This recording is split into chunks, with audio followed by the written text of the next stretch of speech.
पहले के ज़माने में डिफेंस एस्पिरेंट्स कोई भी वॉर होती थी तो जो आर्मीज थी वो आर्मर्ड एंड हेलमेट इन दोनों चीज़ों पे बहुत ज़्यादा भरोसा करती थी क्योंकि यही उन्हें प्रोटेक्शन देता था।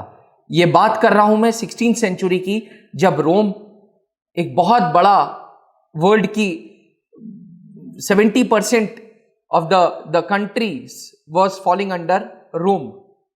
ये ट्रेंड वर्ल्ड वॉर्स में भी फॉलो हुआ। इंटरेस्टिंगली वर्ल्ड वॉर 1 में हेलमेट्स का यूज नहीं हुआ था। एक आर्टिकल द प्रिंट न्यूज़पेपर में निकला था जहां पे उन्होंने ये बताया था कि अगर वर्ल्ड वॉर 1 में हेलमेट्स यूज होते तो 75% कैजुअलिटीज कम हो सकती थी। द प्रिंट न्यूज़पेपर ने यह भी निकाला था कि Indian army is one of those countries, is one of those आर्मीज जिन्होंने हेलमेट का कल्चर बहुत लेट स्टार्ट किया। कब स्टार्ट किया आइए मैं आपको बताता हूं। 1974 में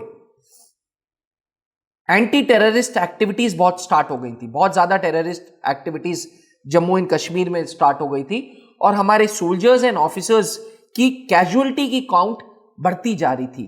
तब जाके मेजर जनरल वी.के. दत्ता ने अर्ली 80s में हेलमेट का कल्चर इंडियन आर्मी में स्टार्ट किया। डिफेंस एस्पिरेंट्स उस टाइम की जो हेलमेट्स होती थी वो बेसिक हेड को क्लाइमेटिक कंडीशन से बचाती थी।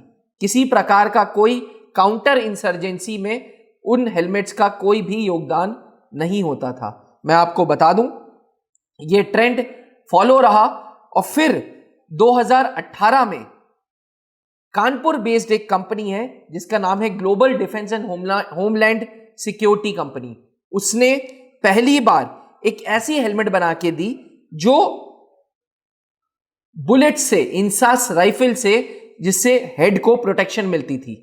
ये जो हेलमेट हुआ करती थी ये इंसास राइफल और नॉर्मल राइफल्स के लिए तो बहुत इफेक्टिव थी, लेकिन AK-47 जैसी स्टील कोटेड जो गोलियां होती हैं उनके लिए ये किसी प्रकार का कोई प्रोटेक्शन नहीं देती थी। 2018 में इंडियन आर्मी ने ठान ली कि अब वो ऐसी हेलमेट अपने सोल्जर्स को देंगे जो AK-47 का प्रेशर झेल ले, जो AK-47, क्योंकि जनरली टेररिस्ट के पास AK-47 होती है तो टेररिस्ट का प्रेशर, टेररिस्ट की गोलियां झेलने के लिए ये हेलमेट्स की खोज चालू रही और ये खोज खत्म हुई हाल ही में। फिर से Kanpur based global defence and homeland security company ने एक हेलमेट बनाई है जिसका नाम रखा है वीर। जैसे कि नाम है, ये हेलमेट दुनिया में पहली ऐसी हेलमेट है जो सिख सोल्जर्स भी पहन सकते हैं। डिफेंस एस्पिरेंट्स में आपको बता दूं, एक सिख के लिए उसकी pug is matter of pride, is matter of religion. इसलिए ये Kanpur based global defence and homeland security company ने जो हेलमेट बनाई है ये सिख सोल्जर्स भी पहन सकते हैं क्योंकि इसमें जो मटेरियल यूज हुआ है ये लाइट वेट है, साथ ही ये एंटी फंगल और एंटी एलर्जिक भी है। ये हर प्रकार का वेदर झेल सकती है, केमिकली सेफ है, आग से रेजिस्टेंट है और सबसे बड़ी बात, बड़े से बड़ा झटका भी ये अब्सॉर्ब कर सकती है। डिफेंस एस्पिरेंट्स ये वीर हेलमेट इजीली कंपैटिबल है मल्टी एसेसरी कनेक्टर सिस्टम से। MACS मतलब आप अक्सर मूवीज में देखते होंगे सोल्जर्स हेड गियर पे अपने हेलमेट के ऊपर टॉर्च लगाते हैं, कैमरास लगाते हैं, कम्युनिकेशन इक्विपमेंट्स लगाते हैं, नाइट विजन लगाते हैं। तो ये Veer helmet easily multi accessory connector system से को फिट उसमें किया जा सकता है। डिफेंस एस्पिरेंट्स पूरी दुनिया में ये पहली ऐसी हेलमेट है जो सिख सोल्जर्स को केटर कर रही है। भारतीय थल सेना के पास ऐसी हेलमेट नहीं है जो AK-47 जैसे राइफल्स को काउंटर कर पाए।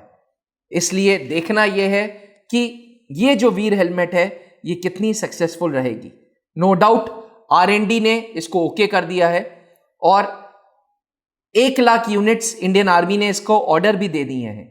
बट देखना यह है कि बॉर्डर कंडीशंस में यह हेलमेट हमारे सिख सोल्जर्स, हमारे सोल्जर्स को सेफ्टी देगी या नहीं देगी। कैसी लगी ये वीडियो प्लीज मुझे बताइएगा जरूर। जय हिंद।